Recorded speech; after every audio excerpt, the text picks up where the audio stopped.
I'm telling you this story about Roy Eldridge's stuff that was stuffed into his basement in a mess and went unattended to in his lifetime. He died February 26th of 1989. His daughter and I discussed many times the rather lengthy undertaking would be to go through it, and we didn't do it. And I was sitting in this chair in January of 2009, nearly 20 years after Roy Eldridge's death, and the phone rang, and it was another neighbor of mine from Jolly Hollis, Craig Haynes, Roy Haynes' oldest child.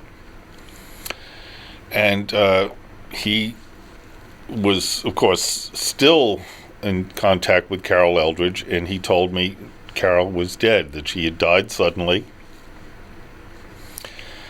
And that shock that she was gone just was starting to drink in when he informed me of even graver concerns to the Roy Eldridge collection. Now, Carol Eldridge's death is the tragedy. I can't say that we were friends in 1958 because I was kind of scared of her. But I got over it and we were buds. And, she's gone. And then Craig said she hadn't really paid her taxes since Roy's death. I said, what? And I don't know whether it was New York City or New York State, but the house was taken for those tax payments. They had no interest in the contents of the basement, and there it sat in a dumpster on 109th Avenue, and it was going to the dump. And it was going to be lost, Roy Eldridge's collection. And Craig said, it's going, but I don't know what to do. And I climbed up into the dumpster, about dumpster diving. I grabbed a few things, man, but there's not enough time for me to get whatever. I don't even know what it is, man. What should I look for? What can I yank out? And I said, well, do the best you can. And that was the end of it. And I knew that this massive cache of great art, Roy Eldridge's art, was gone. And she was gone. Roy, of course, had been dead for 20 years. We had a belated funeral service for Carol Eldridge in Hollis at the same church her mother's funeral had been at in February of 89, 20 years later. And while it wasn't the end of the grieving process, and certainly not over the magnitude of the loss of this astounding collection of art, Roy Eldridge's art, that seemed to be the final scene. And then over 3.5 years passed, and we get to this time of year in October of 2012, and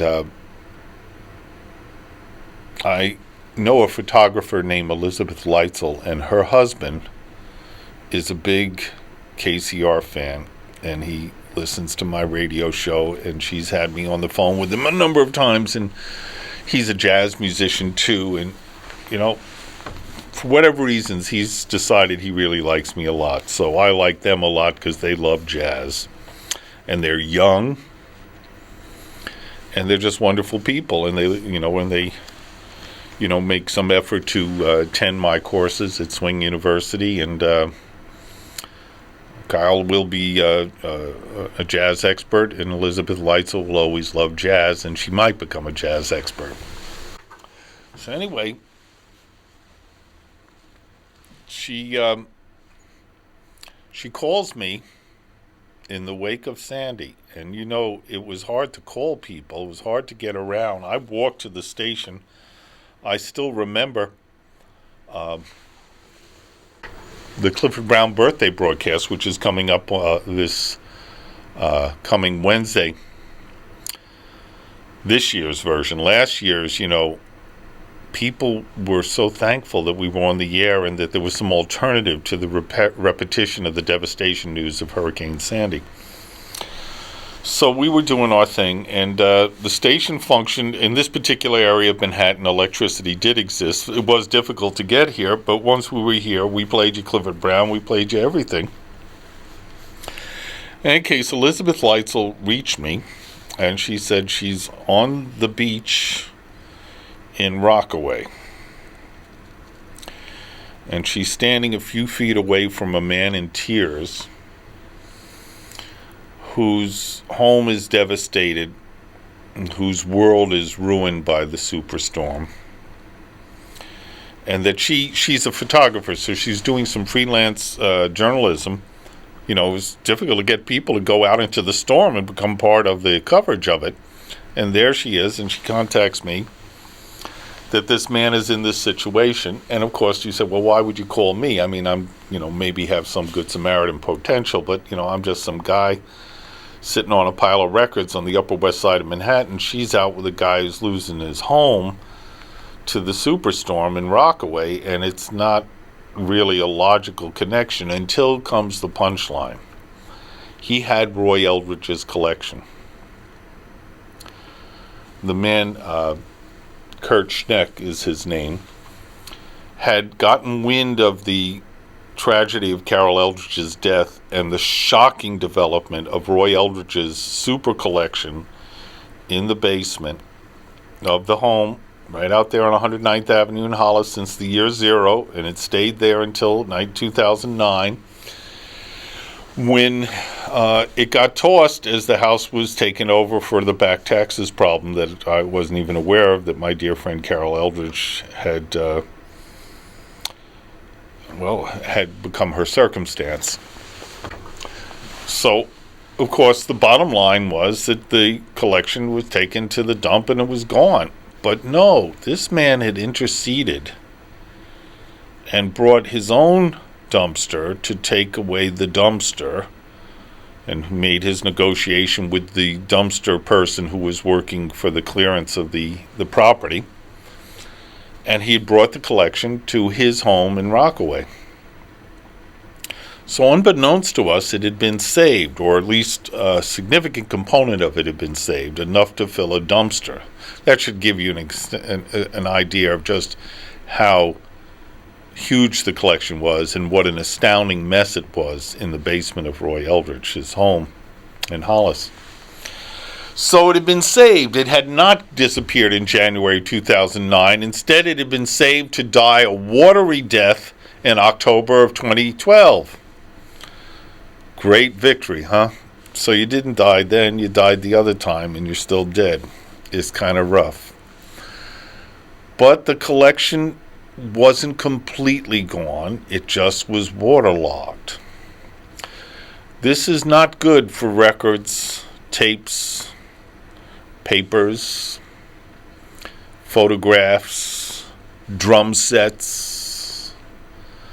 It just was really an unfathomable mess even when you were looking at it. And at this juncture, I contacted he was once an exceedingly young gentleman. We used to call him the esteemed teen. And of course, he's no longer in his teen years, but he's just as ardent about this whole KCR business and the arts that we represent. His name is Ben Young. And at this point, he basically took over. Using our station staff, we're all volunteers here, and vans, the waterlogged collection that survived Sandy, that had survived the dumpster of 109th Avenue in January of 2009, that had survived the 20 years between Roy Eldridge's death and Carol Eldridge's death, was brought to this station and was like bringing at least the smell of the Atlantic Ocean and a good deal of its water, at least a sizable, significant example and illustration, to the station, and every room stank. And a drying process was at first burdened by the fact that, and I've got this technical thing to tell you, an acetate disc, it's kind of hard to explain that. These would be the actual cut discs, not the pressed records that were your 45s or your LPs, or if you remember the 78 RPM, but the concept in the original form, carving into it. They're one of a kind. They're the recording format of the original days. And Roy Eldridge had a lot of them, And the way they're made is that the soft compound that's hard enough to stick around for a while, but soft enough to carve into, is adhered to a much harder inside, typically an aluminum platter, and that's the acetate disc. And water is not a good idea. First of all, if you put a label on it, the glue on the back of the label, and the ink that you wrote on the label, that's gone. So you don't even know what's on the disc.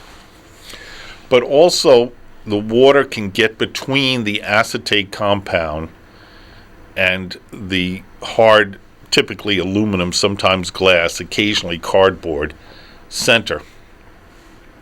And if it's salt water, the process of destroying the disc and whatever its contents are is rapid. It's going to die anyway. When it dries, it dies, is the expression. Now, I was saying that to the press a lot in October of 2012 and into November. And so our first goal was that all of these saltwater discs had to be dubbed instantaneously because they were going to die when they dried. And then we turned to the stuff that was just waterlogged. And I want you to understand the massive amount of effort that was made. And again, to give the kudos to Ben Young, who nevertheless harnessed all of us. I spent one significant day at the very beginning dubbing drying discs as they died, and literally they would die on the turntable as we tried to save their contents.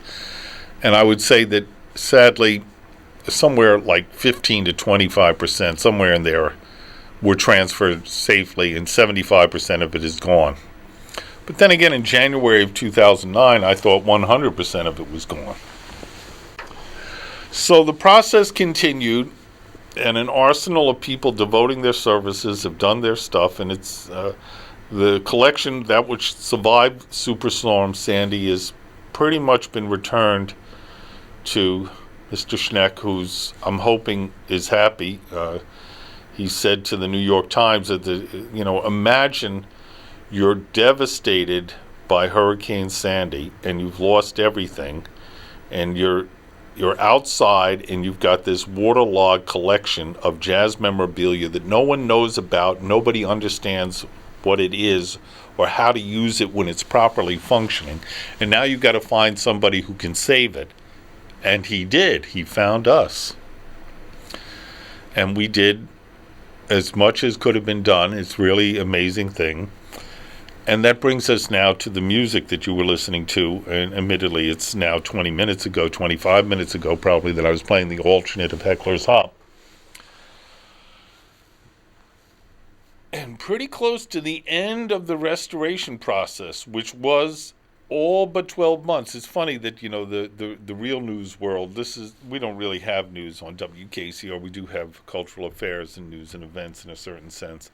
We're about the art form, but, it's a year since Sandy. What do you got? What's your story? This is our story. We played a huge part in this, if you like jazz, little jazz, and a lot of it. There's a lot more extant now than was heretofore listed.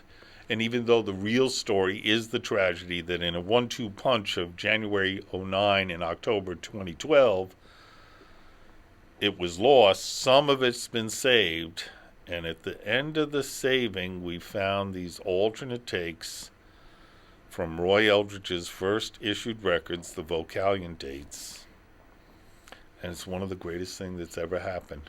It made all of the effort worth it, even if we hadn't saved anything else, and we saved a whole gang of stuff. About 50 pages of Roy's unpublished autobiography, for instance. Wish it could be all of it, but something. And we saved this. And if it was 1978, I'd be contacted now by the London Times.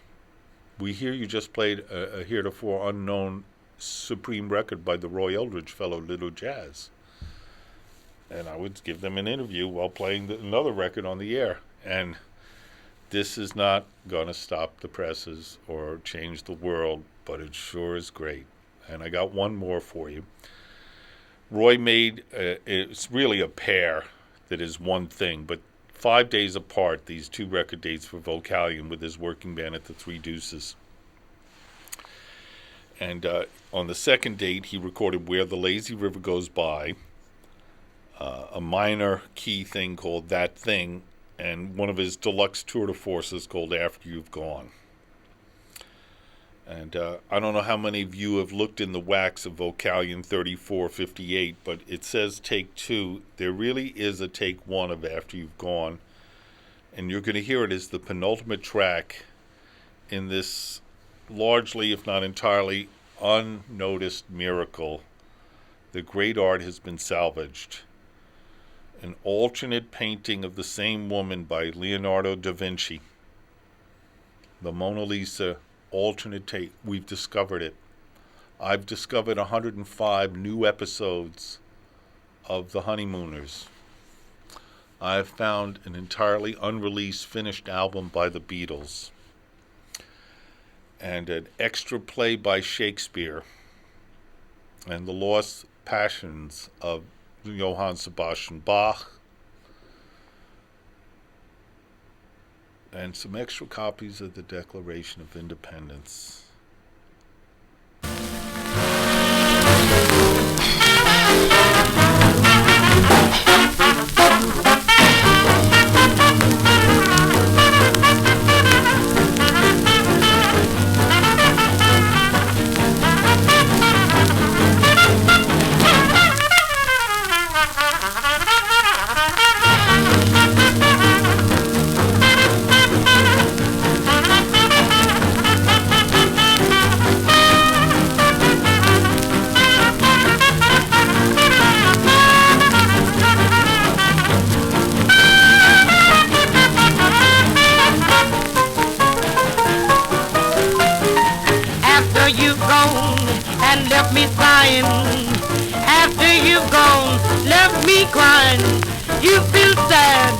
You feel bad. You've never missed best sounds that you've ever had. There'll come a time, no more forgetting, babe. There'll come a time, no more regretting. Oh, baby, look what you're doing. Seem to me you're trying my heart to ruin.